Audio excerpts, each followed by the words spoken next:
Ibrahim Traoré lance un péage XXL révolutionnaire, le Burkina en parle. Bonjour tous. Bienvenue à Planète Info TV. Sous la direction du capitaine Ibrahim Traoré, le Burkina Faso a entrepris une transformation significative de ses infrastructures routières, visant à stimuler le développement économique et améliorer la qualité de vie de ses citoyens. L'un des projets phares de cette initiative est l'investissement de 68 milliards de francs CFA pour l'élargissement et la modernisation de la route nationale numéro 2, RN2, un axe vital pour le pays. Un paysage extrêmement moderne a récemment émergé au Burkina Faso. Très peu de pays en Afrique possèdent des infrastructures aussi avancées, dotées de 12 voies. Comme vous allez le voir dans cette vidéo, nous avions aussi annoncé que le poste de péage de Boutinga, sur la route de Fadangourma, sera opérationnel dans quelques semaines. Nous nous souvenons qu'en 2020, le lancement des travaux pour cette infrastructure ultramoderne a eu lieu. Le ministre responsable des infrastructures a constaté que les travaux avaient atteint un taux d'exécution physique de plus de 95%. Lors d'une immersion avec Roger, après une rencontre manquée en décembre 2023, les entreprises prévoient de rendre le péage moderne de Binga, situé à la sortie et de Ouagatou, fonctionnel d'ici fin mars 2024. Sur place, une démonstration a eu lieu avec le passage de quelques véhicules, sous l'œil du ministre des Infrastructures. Bien que l'exercice soit rassurant, le responsable veut s'assurer que tout soit clair. Le ministre Sorgo examine attentivement les réalisations, poste après poste, voie après voie, et ne souhaite plus qu'un rendez-vous soit manqué. Il lui avait accordé 1 mois, mais il a demandé à allonger à 2 mois maximum, pour éviter de revenir et perdre encore du temps à expliquer la situation. Il a fait comprendre qu'à leur prochain passage, il souhaite voir tous les appareils en fonctionnement, sans avoir besoin de tester. Cela signifie que tout le service est déjà opérationnel et que l'on peut constater le fonctionnement du péage moderne. Actuellement, il n'est pas nécessaire d'expliquer longuement, car le ministre Sorgo a pris en compte les observations. Les constructions, ainsi que les différents réseaux, comme les abris et les cabines, sont terminés. Les équipements, tels que les barrières, les feux de signalisation, les capteurs, les caméras de surveillance et d'autres accessoires, sont également achevés. Les sources d'énergie, telles que la centrale solaire et le groupe électrogène, sont prêtes pour une opération rapide. Pour considérer un péage comme moderne, la première condition est la stabilité énergétique. Ainsi, comme vous pouvez le voir, cela signifie qu'il y a une réduction totale des interventions humaines. Désormais, personne ne pourra vous demander combien vous devez payer. En arrivant au péage, un écran affichera directement le tarif à payer. Dès que le paiement n'est pas effectué, la barrière reste fermée. Lorsque vous réglez le péage, l'agent appuie simplement sur un bouton. Ce geste enregistre la transaction, et c'est à ce moment-là que la barrière s'ouvre, permettant au conducteur de continuer son chemin. Ce système est moderne. Un autre aspect se trouve dans l'utilisation de cartes magnétiques pour certains postes. Quand vous arrivez, vous n'avez qu'à présenter votre carte près du totem, et le système prélève automatiquement la somme de votre compte, créditant directement le fonds spécial routier. Cela provoque l'ouverture immédiate de la barrière. Enfin, il existe un troisième mode de fonctionnement basé sur des macarons qui se fixent sur les pare-brises. Si vous êtes abonné, un macaron est placé sur votre vitre, et lorsque vous vous approchez, le système lit le macaron et vous permet de passer tout en débitant votre compte. Burkina Faso a tout ce qu'il faut pour être à la pointe des péages modernes, selon le directeur général de l'Agence des travaux d'infrastructure du pays. Ce dernier compte 6 passages, ce qui fait un total de 12. Il fait partie des péages ultramodernes inaugurés en 2020. Les 2 autres se trouvent à la sortie ouest de Ouagadougou et à l'entrée de Bobo-Dioulasso. Le coût total des infrastructures s'élève à plus de 18 milliards de francs CFA. Pour combattre la corruption en Afrique, il n'est pas nécessaire de chercher loin, il suffit d'automatiser la plupart de nos services. Au Burkina Faso, de nombreux projets commencent et nous ne faisons pas assez de vidéos à ce sujet. Je mets donc en avant des projets significatifs. Le ministre des Infrastructures et du Désenclavement, Adama Sorgo, a souligné que ce projet s'inscrit dans le plan d'action pour la stabilisation et le développement, PASD, à 2023 à 2025. L'objectif principal est de décongestionner le trafic, fluidifier la circulation et assurer la sécurité des usagers.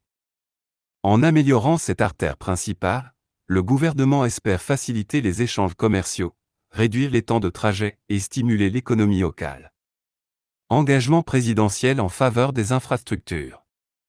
Le capitaine Ibrahim Traoré a personnellement lancé plusieurs projets d'infrastructures routières à travers le pays. En avril 2024, il a inauguré un programme visant l'aménagement, la réhabilitation et le bitumage de routes dans diverses régions, y compris la RN8 reliant Bobo-Dioulasso à la frontière malienne.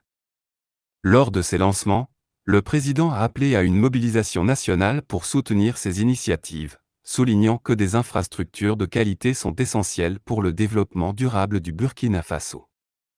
Malgré les défis sécuritaires liés à la lutte contre le terrorisme, le gouvernement de transition a maintenu son engagement envers le développement des infrastructures. En octobre 2024, près de 600 km de routes étaient en cours de bitumage, témoignant de la détermination des autorités à ne pas laisser les menaces sécuritaires entraver le progrès économique et social du pays.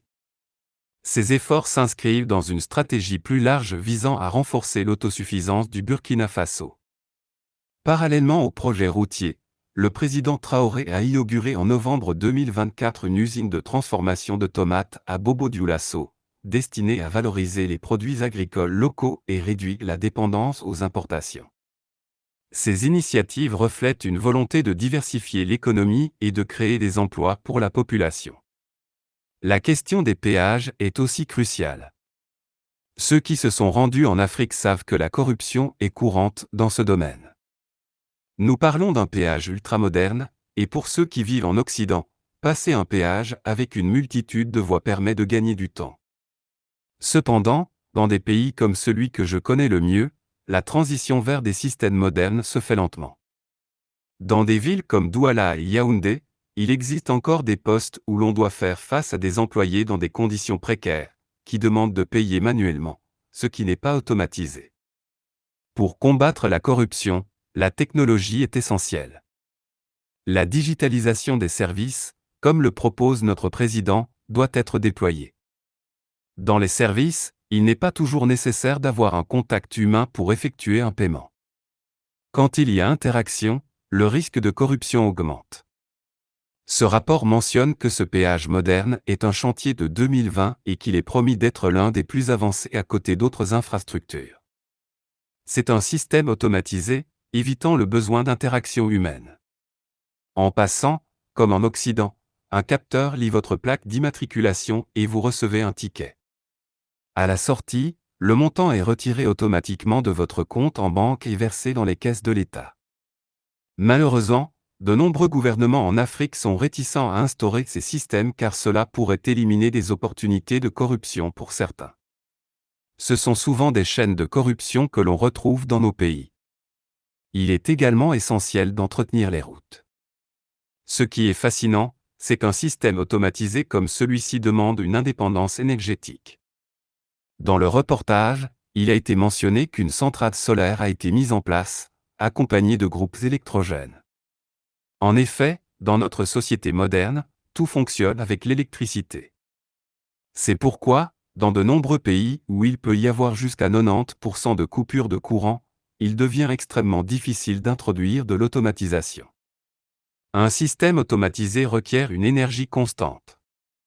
Je suis donc très fier de revenir sur le fait que nous avons pu électrifier notre site, Africa F Industrie, pour permettre l'automatisation de divers processus.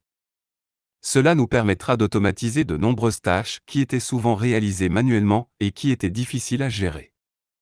Avec l'automatisation, nous aurons davantage de contrôle sur des éléments comme l'alimentation des poissons. Il est extrêmement intéressant de voir que, dans certaines régions d'Afrique de l'Ouest, il y a peu de pays disposant de systèmes de péage automatisés modernes, comme au Sénégal, en Côte d'Ivoire ou au Ghana. Cependant, le Bénin se distingue aujourd'hui par ses infrastructures modernes en constante évolution, et c'est quelque chose qu'il faut vraiment reconnaître. Je suis convaincu que la technologie jouera un rôle crucial dans le développement de l'Afrique. Bien que nous accusions un retard considérable, nous avons en même temps une belle opportunité. Avec des moyens limités, il est possible d'automatiser beaucoup de choses. Ce n'est plus une question de grandes ressources ou de connaissances complexes. Aujourd'hui, on peut trouver des solutions en ligne. Il suffit d'avoir la volonté, et il est essentiel que nos dirigeants montrent l'exemple. Quand le ministre responsable va sur le terrain, il se doit d'assurer qu'il n'y ait plus de rendez-vous manqués. La prochaine visite doit être pour vérifier si le péage fonctionne comme prévu, car tout le monde est fier de passer par un péage automatisé, ce qui réduit les embouteillages et dynamise l'économie en facilitant le transport des marchandises. Je tiens à saluer le président, car ce projet a été lancé en 2020 et en peu de temps, il a réussi à avancer. En ce qui concerne le Cameroun, les projets, comme la construction d'une autoroute, stagnent. C'est l'une des plus coûteuses au monde, en raison des gens qui ne souhaitent pas nécessairement travailler correctement. Chacun cherche à profiter. Ainsi, le trajet entre Douala et Yaoundé, qui devrait durer environ 1 heure, prend actuellement 4 heures, souvent accompagné de problèmes. Je ne vais pas développer ce point ici, car ce n'est pas le but de cette vidéo, mais je veux montrer qu'avec de la détermination et de l'efficacité, il est possible d'agir rapidement. Dans beaucoup de pays, les gouvernants avancent souvent lentement.